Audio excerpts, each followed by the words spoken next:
to our start of week technical analysis video. So jumping straight into things here from where the market opened up.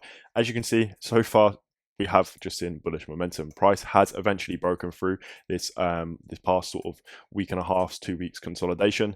We finally broke through the high of around 4,045, and price is now within the consolidation area of the week before last. We are now starting to see some sort of bearish volume enter within the markets. We are seeing volume slow down from the buyers in and around this area. So the thing that we are going to expect to see is a slight retracement, perhaps down to 4,040, or we could potentially see price come down to as far as sort of 4,025, the area where we've seen price test at most of these highs here. But overall, market is continuing on bullish as of now. We have seen, obviously, last week we saw major consolidation. We saw price pushing, continuing to push sideways.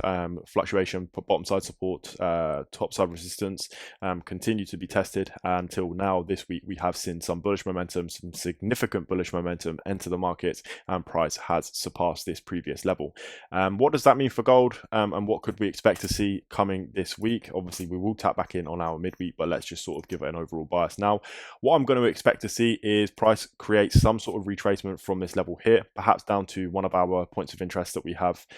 Let's just say 4,050, just to keep things easy. We're going to see sort of that break and retest pattern of these previous highs, and then price is going to reject off and push to our point of interest that we have marked here, where we could see that next higher high created, and then a next higher low potentially created on this previous higher high, and then price to continue. But our overall bias for the market is definitely going to be bullish. For example, if I go to our daily time frame, you can see this a little bit more clearer, or a little bit clearer. You can see that all we have seen recently is bullish momentum, bullish momentum, bullish momentum. Then we have had this significant bearish drop. On the lower time frames, it looks a little bit more scary than it actually is. It is simply, and by the looks of it, it is just a higher low that has been created. So we've created that higher high, the all-time high of 4,380, and then price has retraced, creating a significant higher low, indicating to us that we are going to see a significant amount of bullish momentum carrying price all the way past our previous all-time high and creating new ones. I expect price to push to around 4. If we see this momentum continue and we see price action stay the way it is, we're going to expect 4,500 to be that next target level. If I go ahead and mark that in there, so eventually we're going to expect price to push into this level here.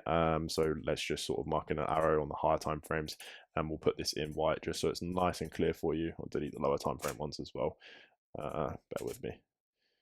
There. So this is sort of the overall move that we're going to expect. We're going to expect price to surpass this all-time high here.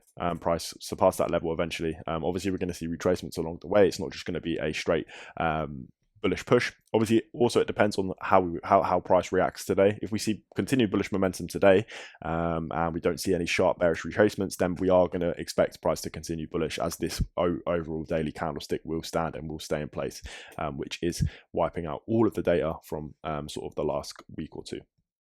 So that being said, I know it's short, I know there's not much to it, but that's pretty much it for this week so far. We have seen bullish momentum, and we're going to expect price to continue this bullish momentum. We could potentially see some small lower time frame retracements, which is normal, especially for gold. Gold is very volatile. It's a very volatile pair, as you all know. So we could potentially, and most likely will, see some retracements along the way, but I think overall bias for the market this week is going to be bullish, especially if we see the continued volume that we have seen so far. So for our start of week technical analysis, that's pretty much going to be it. I'm looking forward to our midweek technical analysis, because I think a lot more would have happened. Obviously, there's not actually much to go off of. This is the start of week. It is from here to where price is now, so all you can see is bullish momentum. The only thing I will say is you can start to see price fizzling out at this level here, but look, if it does the same thing as it did here, when we saw that initial push out, it's just gonna, we're seeing price consolidate, buyers and sellers not really sure where the market's going before we see that next bullish push. So with that being said, that's going to be our start of week technical analysis video. As always, I hope you have all enjoyed. Don't forget to hit that like, comment and subscribe button, and I will catch you in our midweek technical analysis video. Peace.